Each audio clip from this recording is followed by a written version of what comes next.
Ако ста хора, тук съм вече с нова екипировка. Така, тук имаме Alpine Stars наградник, който е доста проветлив и е доста лесно за закачване. За него ще говоря може би после, или ще говоря когато излезе някой ден да карам, който би трябвало да бъде утре.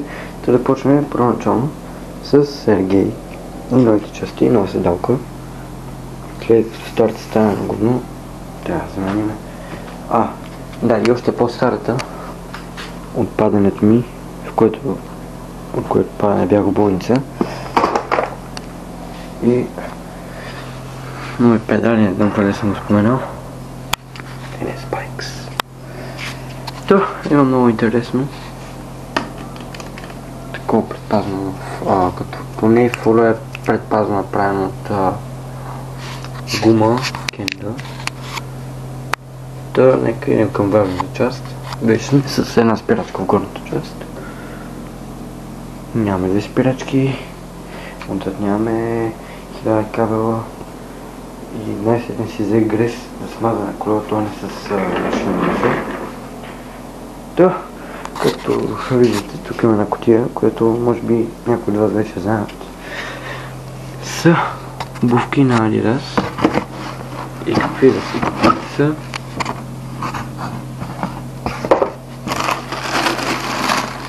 Five тенки. Разбира се, че са 5 тенки.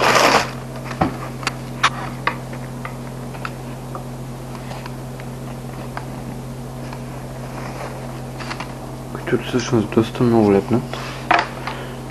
Много са удобни и вече нямам търпение да излеза науча да карам. И бързо това не знам това какво се води състезание или какво е даскалото.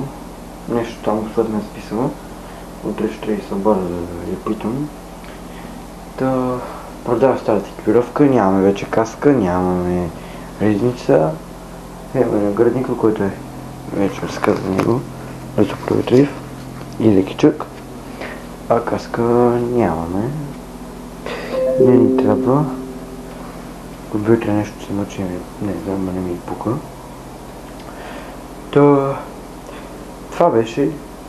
Би трябвало утре, значи след 2 дни, събота, би трябвало да имаме видео, тъй като вече камерата е в мен. Тя беше прибърта в тях от падането. Просто се бях разпръскал до левата. И хора, това беше. Ще се видим в събота.